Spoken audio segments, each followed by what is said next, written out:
Good morning, students. Class 12th, chapter number 6, Applications of Derivatives, lecture number 13. So, we are going to start with our miscellaneous exercise today. So, it is miscellaneous exercise, question number 1. In question number 1, you are asked to find the approximate value of each of the following using differentials. So, let us start with the first part. We will first simplify it and then using differential we'll find the approximate value. So just look here, we can write it as 17 to the power 1 by 4 divided by 81 to the power 1 by 4. Now 17 to the power 1 by 4 will remain as it is and 81 can be written as 3 to the power 4.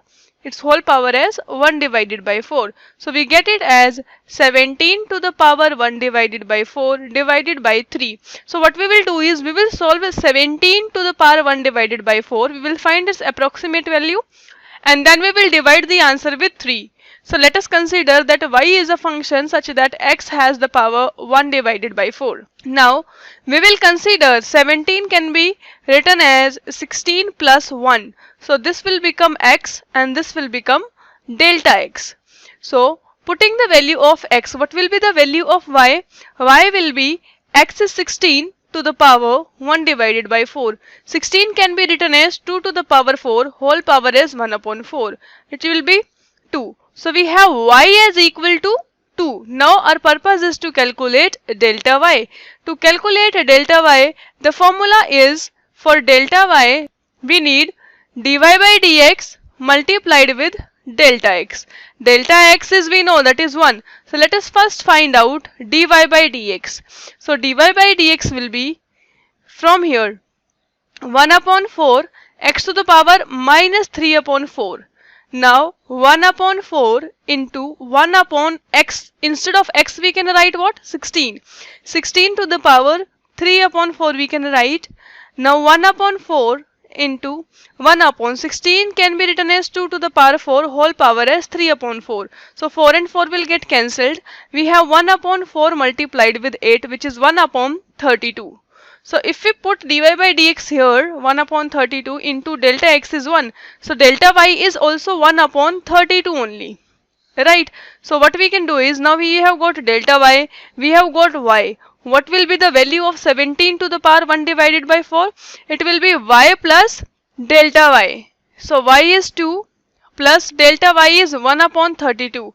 Solving it, we will get 2 plus 0.03125. Now adding them, we will get 2.03125. So this is the value of 17 to the power 1 divided by 4. We have to divide it with 3 as solved earlier. So 2.03125 divided by 3. We get the answer as 0.677. So this is the approximate value. Using differential we have calculated for part 1. Let us solve this B part of the question or the second part of the question. In this we have to solve 33 to the power minus 1 upon 5, which can also be written as 1 upon 33 to the power 1 upon 5. Now what we will do is we will just solve 33 to the power 1 upon 5 and we will reciprocal it. So we will be finding the value which we need. So 33 can be written as 32 plus 1 whole power as 1 upon 5. We will consider x as equal to 32, delta x as equal to 1. Now y is a function of x to the power 1 upon 5. Putting the value of x is 32 to the power 1 upon 5, we get 2 to the power 5. Whole power is 1 upon 5. So this implies that y is equal to 2. So we have got y. Now we have to just calculate delta y so that we can add into it. Now to calculate delta y, we first need dy by dx. Let us find dy by dx. We have y as equal to x to the power 1 upon 5. So dy by dx will be 1 upon 5 x to the power 4 upon 5. Right. Now putting the value of x as 32, we get 1 upon 5 multiplied with 32 whole power as 4 upon 5. It will be 1 upon 5. 32 can be written as 2 to the power 5 and its whole power is 4 upon 5. So we can write it as and cancel 5 with 5. So we get 1 upon 5 multiplied with 2 to the power 4 is 16. So we get it as 1 upon 80. This is the value of dy by dx, and delta x that we calculated is 1. So what will be delta y from here? 1 upon 80. So value of y plus delta y will be equal to y is equal to 2 plus delta y is 1 upon 80. We get after solving it 161 upon 80. Now this is the value of 33. I can just show you on a separate page. It is the value of 33 to the power 1 upon 5. It is coming as 161 upon 80. Now if we reciprocal it, it will become 33 to the power minus 1 upon 5, which we have to calculate actually.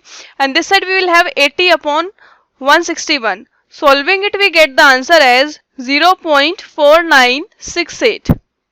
So this is how you are going to solve the B part.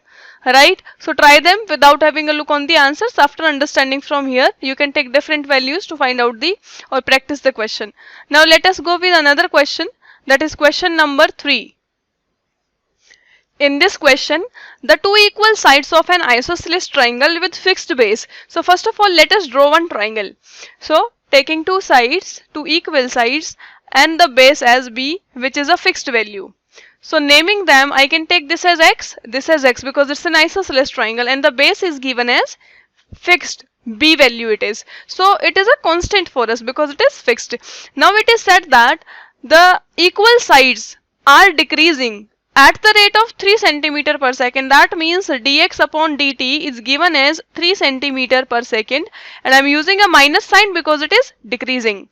Now we have to find out how fast is the area decreasing. So we have to calculate dA by dt.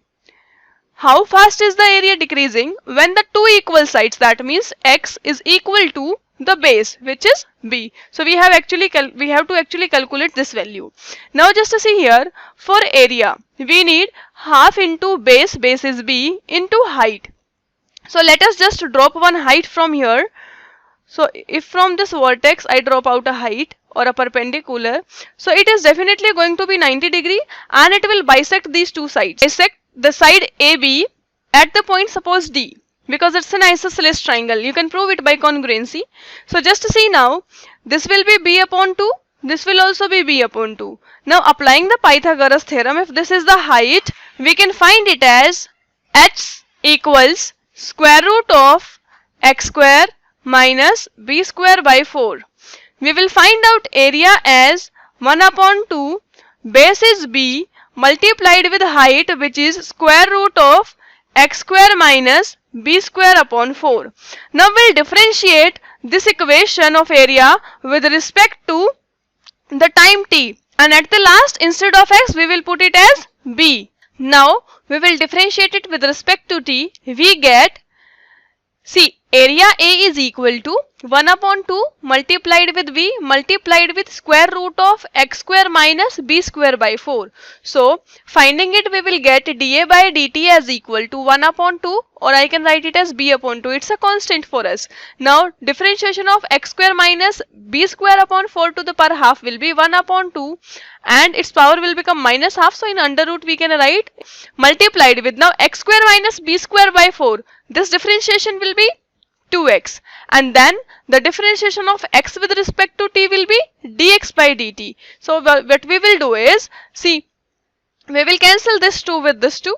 Now we have b upon 2 multiplied with 1 upon, instead of x we have to put b, because we have to calculate this rate at when the two equal sides become equals to the base b. So we have b square minus b square by 4 multiplied with b multiplied with dx by dt is minus of 3. So we get it as b upon 2 multiplied with this 4 will go up, it will be 2 after the square root removal, and we have 4b square minus b square is 3b square multiplied with b multiplied with minus of 3, and out of the square root it will be under root 3, right? So just to see, we have, and b square also after the root will become just b. So we have under root of 3b, I can write like this. So 2 and 2 getting cancelled, b and b getting cancelled, we have minus 3b upon square root of 3, or we can just write it as minus square root of 3b square centimeter per second. So you just notice here that the rate of change of area or area is decreasing because of this negative sign. We can say that it is decreasing. That area is decreasing at the rate of square root of 3 times b, which is the base, fixed base, per second. Clear? So this is how we are going to do this question. I hope you have understood the figure also as well as the question. So let us just start with another question, question number 4. In this question, we have to find the equation of normal. Normal is a line perpendicular to the tangent. Normal to this curve. So curve equation is x square equals 4y, which passes through the point 1, 2. So it is not the curve is passing from this point. This is said for normal. We have to find the equation of normal, which is normal on this curve, and that passes through 1, 2. So 1, 2 is the point of normal. So let us just try drawing a rough figure for it. Suppose these are our x's, okay, and as it is a parabola, x square equals to 4y, so the vertex will be at 0, 0, so it will be like this, okay. And suppose the tangent, the normal is like, suppose this is a line perpendicular to it, making a 90-degree angle. So this is the normal line. Suppose I am naming it as the normal. We can name it as L1. Fine. And this is our curve. So just to see, this was your x-axis, this was your y-axis, this is the origin. Now the point 1, 2 is lying on normal. So suppose this is 1 and this is somewhere 2. So here it will be, this is suppose 1, 2 point. This is lying on the normal. This is what is meant by the question. There is a curve and we have to find the equation of normal, and that normal is passing from the point 1, 2. 1, 2 is not a point of the curve. Be careful in noticing that. Now just to see, what we will do is, equation is calculated as y minus y1 equals m into x minus x1, where m here is the slope of normal. So just to see, first of all, to find out the slope of normal, we need to find out the slope of tangent.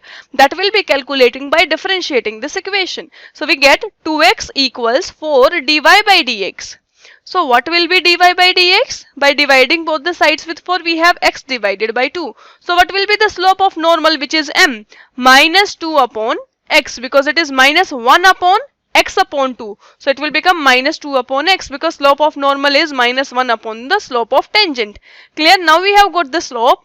Now just to see, let us suppose this point at which this normal is made is h, k. Because we don't have any point on the curve, and these points y1 and x1 are the points of curve, and this y and x are the points of tangent or normal respectively. Clear? So let us just consider it. Y minus, instead of y I can put k instead of y1, equals m is minus 2 upon x. Instead of x I can put what? H, multiplied with x minus x1 is h here. So just notice here, the points on the curve I have considered h, k. That's why I am putting instead of xh, h and k. Clear? Now this y and x, if you observe carefully, this y is 2 and this x is 1 here. So 2 minus k is equal to minus 2 upon h multiplied with 1 minus h. You need to be very careful in noticing it, that h, k is x1, y1, and 1, 2 is y and x. Clear? Which are the points of normal. Now just see, what will be k from here? It will be 2 plus 2 upon h multiplied with 1 minus h. Now just to see here, this is the equation of curve, and h, k is the point lying on curve. So we can just put here h and k, and we will get h square equals to 4k. That means k is equal to h square upon 4. Putting this value here, we have h square upon 4 equals 2 plus, just see here, you multiply it with 1, you get 2 upon h minus 2. 2 and 2 will get cancelled.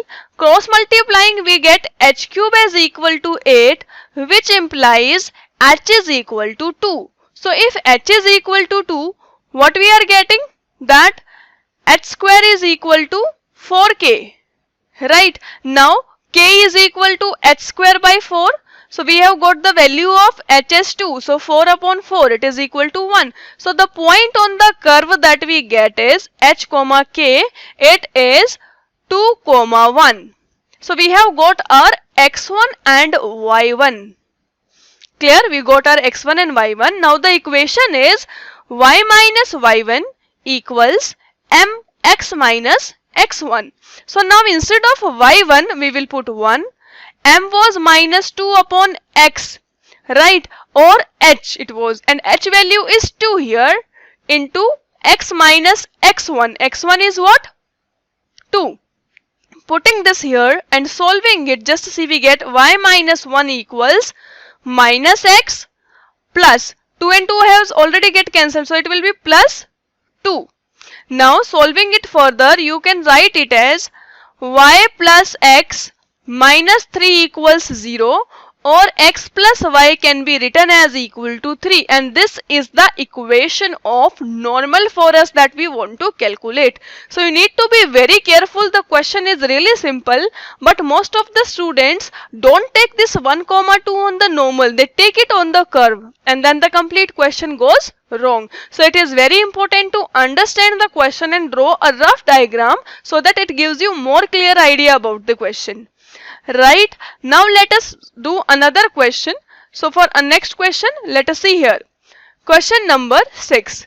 In this question, we have to find the intervals in which the function f given by this complete function 4 sin x minus 2x minus x cos x divided by 2 plus cos x is increasing or decreasing. So first of all, the only thing to do is the differentiation of it. Before that, if you can simplify it, you have to do that. So just to see, f of x is equal to 4 sin x. Okay, now in these two terms, what I am taking common is minus of x. So I am left with 2 plus cos x inside the bracket. Now I will separate the numerator with denominator. So here 4 sin x upon 2 plus cos x divided by 2 plus cos x.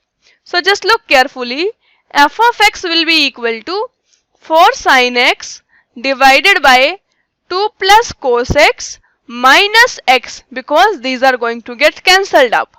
Right, now it is easy for us to differentiate. Let us differentiate it. So f dash x will become equal to, first of all, in this you are going to use quotient rule. So just to see here, you will write 2 plus cos x whole square in the denominator, 2 plus cos x as it is, differentiation of 4 sin x is 4 cos x, minus 4 sin x as it is, and differentiation of 2 plus cos x is minus of sin x.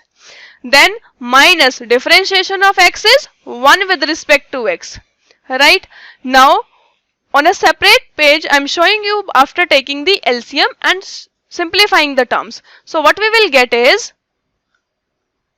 so simplifying it, we get, just to see, 4 multiplied with 2 is 8 cos x plus 4 cos square x, minus and minus here will get plus 4 sin square x divided by 2 plus cos x whole square minus 1.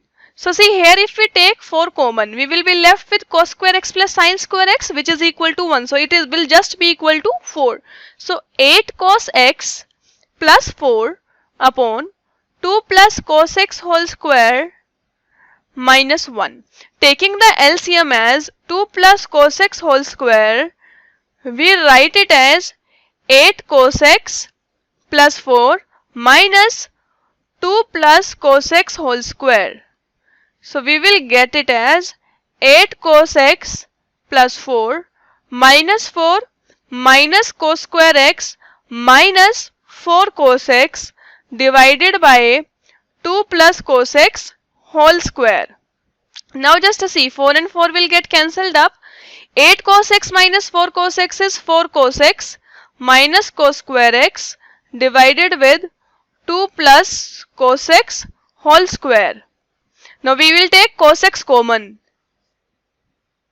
We get cos of x common, 4 minus cos x divided by 2 plus cos x whole square.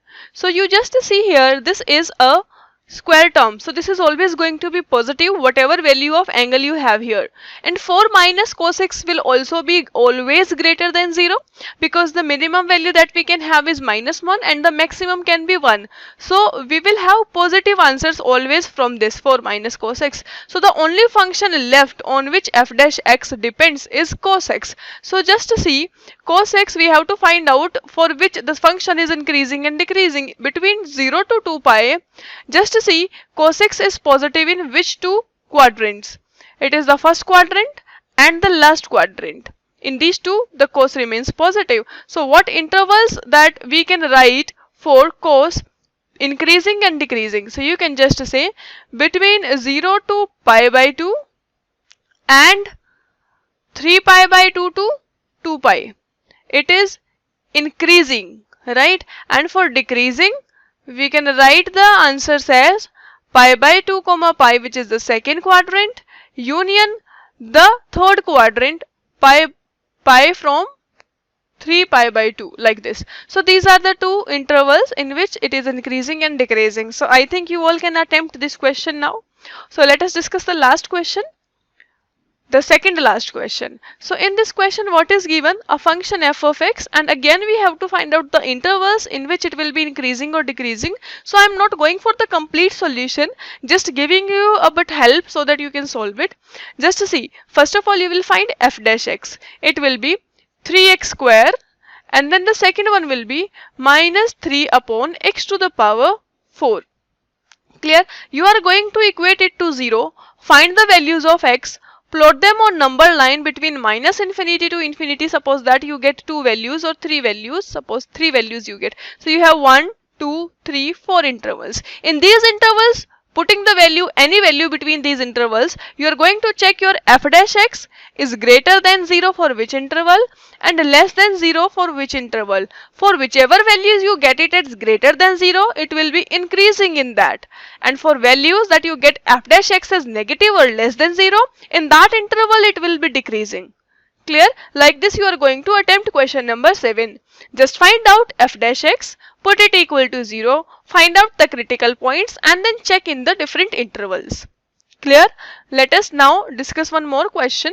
Here, question number 8. In this question, we have to find the maximum area of an isosceles triangle inscribed in the ellipse. So let us just draw one ellipse. So drawing it out, suppose this is the ellipse. Okay, now we have to inscribe a triangle, an isosceles triangle in this, whose one vertex is at one of the end of major axis, one end of the major axis. So these two are, if I name the points as A and B, so this is suppose B point and the vertex will be minus A comma 0, right? The point, and here it will be A comma 0. Now what we have to do? We have to inscribe a triangle whose one vertex is suppose it as A, at A, and here is the base of the triangle, and like this we have joined to form an isosceles triangle now. Clear? So if this is a triangle, we can name it, suppose I name it as D E. Okay, so AD is the triangle and suppose I name it as F. So AF is our height, okay, and this DE is the base. Now you can consider this point as H comma K and this point as, just see, minus H minus K. So now you are going to find out the area as half into base into height. So to find the base and height in one of the expression, just see from here, because h comma k is lying in the on the curve only of the ellipse, so you can just write it as h square upon a square plus k square upon b square equals 1. So you will have your height and base in the form of hk only. So from here you can get the equation either in h or in k and can differentiate it and can find out the maximum area. So I am giving you it for a try. Just give it a try. If possible to solve, I hope most of you will be able to solve, and definitely we are going to start with the discussion of this question only in the next lecture. Clear? So for today's homework, what you are going to do is, for miscellaneous exercise, these are the questions that I have not discussed along with other questions that I have discussed. So homework questions are from 1 to 10, out of which 2, 5, 9 and 10 are to be done by you and other questions are classwork. So 1 to 10, these 10 questions are to be done in your homework notebook. Fine. So for more videos like this, do subscribe the channel Add Quark and keep liking and sharing the videos.